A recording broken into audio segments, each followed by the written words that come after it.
नमस्कार साथियों, फिर से आपका स्वागत है हमारे नए यूट्यूब चैनल पे जिसका नाम है फिनट्यूब हिंदी। आज फ्राइडे का दिन था, लास्ट डे था मार्केट का और ज़बरदस्त रिकवरी लगातार 2 दिन से। यही कहा जाता है कि अगर आप मार्केट से आउट हो जाओगे तो बिग पिक्चर मिस कर दोगे। लगभग 2.75% 2.76% निफ्टी 2 दिन में रिकवर कर गया है। जितना गिरा था उसका दुगना रिकवर कर गया है। अब वो ट्रेंड ये बन चुकी है कि लग रहा है कि अब जो छूट गए सो छूट गए, जिसको चढ़ना है सोचा से। जब लेमन ब्रदर क्राइसिस हुआ था 2008 में तो काफ़ी लोग मार्केट छोड़ करके चले गए थे और वो वापस नहीं आए। मतलब मार्केट उसको घुसने ही नहीं दिया। धीरे धीरे मार्केट बढ़ता गया, सबको लगा कि अब यहाँ से मार्केट नीचे जाएगा। अगर 4,000 पे निफ्टी था तो लगा कि, सॉरी, सेंसेक्स था तो लगा कि अब यहाँ से 3,000 जाएगा, तब जाए, तब हम घुसेंगे।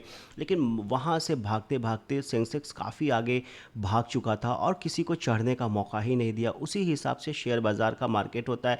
कंप्लीट अगर आप 100% इन्वेस्टेड जो रहता है उसको दुख तकलीफ़ तो सही बात है बहुत होता है। पूरा गांव दुनिया कहता है कि देखो अभी ये धंधा किए होते तो कहाँ से कहाँ पहुँच गए होते हैं, लेकिन वो अपना पोर्टफोलियो नहीं दिखा पा रहा होता है। यही है प्रॉब्लम। और जो आपके वॉच लिस्ट में होगा वो भागता ही चला जाएगा, बट आपका जो पोर्टफोलियो खुद को देखोगे तो देखेगा कि वॉच लिस्ट आगे भाग रहा है, पोर्टफोलियो पीछे भाग रहा है। तो ये क्या कंसेप्ट है, तो उसको कहीं ना कहीं खुद पे डाउट होना स्टार्ट हो जाता है। जबकि है वो बिल्कुल परफेक्ट, बिल्कुल सही अपने जगह पे, लेकिन सिचुएशन ही ऐसा क्रिएट हो जाता है कि उसमें कोई कुछ कर भी नहीं सकता है। तो उसी हिसाब से भी आपको सोचना चाहिए। जो जो 2 दिन का रैली आया है, अब देखना हो कि मंडे का क्या है। और एफ का जो खरीदारी है वो ज़बरदस्त है। आज एफ और डी दोनों ने खरीदा है और मैं वो आपको नंबर बताने का प्रयास करता हूँ कि आखिर कितना जो है एफ ने आ करके आज पॉजिटिव में ख़रीदा है। मैं मुझे लग रहा है कि जैसा इस वीक क्या इस मंथ रादर कहेंगे कि ये अच्छा नंबर होगा एफ का। शायद ये बहुत लंबे समय के बाद एफ का जो पॉजिटिव जो मंथ होगा वो मेरे हिसाब से जुलाई क्लोज़ होना चाहिए। अब बहुत जल्दीबाजी होगा इस बात को बोलना, क्योंकि आज 10 जुलाई ही है। अभी पूरा का पूरा पिक्चर बचा हुआ है पूरे महीने का।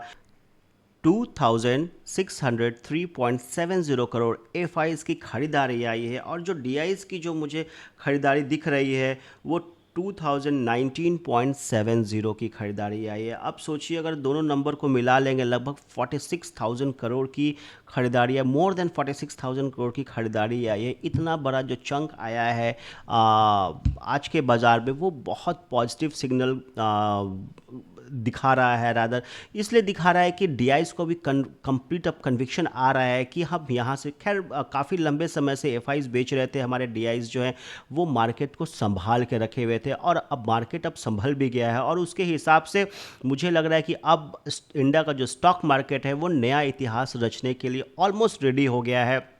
अब देखना होगा अमेरिका और ईरान में जो तू मैं चल रही है, ट्रम्प का क्या बयान आ रहा है। खैर मैं उसको ट्रैक करता हूँ, लेकिन मैं अपने चैनल पे वो बोलता नहीं हूँ क्योंकि कभी कुछ भी हो सकता है, उसका कोई भरोसा नहीं। आज कुछ बोलेगा, कल कुछ बोलेगा, परसों कुछ बोलेगा। तो उस हिसाब से हम बात नहीं करेंगे, हम सीधे क्रूड ऑयल को ट्रैक करेंगे और क्रूड ऑयल में जो मेरे को इंडिकेटर लगेगा वही हम आपसे आकर के बताएंगे। और वही बिल्कुल सही इंडिकेटर भी है। पूरा हर एक चीज़ का जो कलेक्ट होकर के जो डेटा आता है वो क्रूड ऑयल पे आके अटक जाता है। आप ऐसे समझिए 76.47 पे अभी ट्रेड कर रहा है क्रूड ऑयल।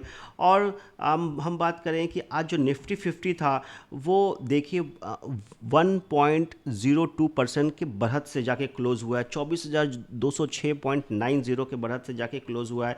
और आप जो अगर मिड कैप भी देखेंगे तो 1.13 आज के नंबर से क्लोज़ हुआ है।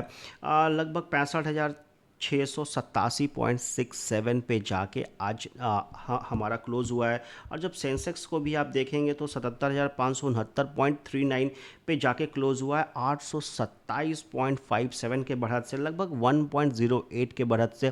तो इतना जो ज़बरदस्त रैली आया है वो देखना होगा कि अब ये पूरा महीना अगर एफ का नंबर जुलाई में कंप्लीट पॉजिटिव हो जाता है, जो कि आज 10 जुलाई है और हम आगे जा कर के ज़रूर बताएंगे, ज़रूर सोचेंगे कि हम ऐसा आज क्यों सोच रहे हैं, कि मुझे ऐसा क्यों लग रहा है कि एफआईज का नंबर अब पॉजिटिव आ रहा है, क्या चल रहा है अमेरिका में और क्या चल रहा है फेड में, क्या है इन्फ्लेशन का रेशियो अमेरिका में, और जो अमेरिका ईरान इतना हो रहा है और इंडिया का जो इकोनॉमी है। कुछ ऐसे रिसर्च रिपोर्ट भी सामने आए हैं जो लग रहा है कि अब इस साल जो जीडीपी है अपना वो 7% को अचीव करेगा। तो ये जो रियल जो फिगर आएगा 7% जीडीपी का, वो देखना होगा कि वो धरातल पे उतरता है कि नहीं। खैर अभी जब गवर्नमेंट इतना 7.2 7.3 करके जो जीडीपी नंबर जो दिखा रही थी, वो सबको पता है कि रियल जो नंबर है वो क्या है, लेकिन हम उस पर डिस्कस नहीं करेंगे। अब जो हो गया सो हो गया। अब आने वाला जो समय है वो सुनहरा होना चाहिए, और आपके लिए भी होना चाहिए, हमारे लिए भी होना चाहिए। तो आज फ्राइडे का वीडियो है, आज हम ज़्यादा डिस्कस नहीं करेंगे। और इसी बीच अगर आपको हमारा वीडियो अच्छा लगता है तो प्लीज़ लाइक एंड सब्सक्राइब करते जाइएगा। तो आज का वीडियो हम यहीं तक रखते हैं, फिर कल मुलाकात होगी। तब तक के लिए जय हिंद, जय भारत। Thank you.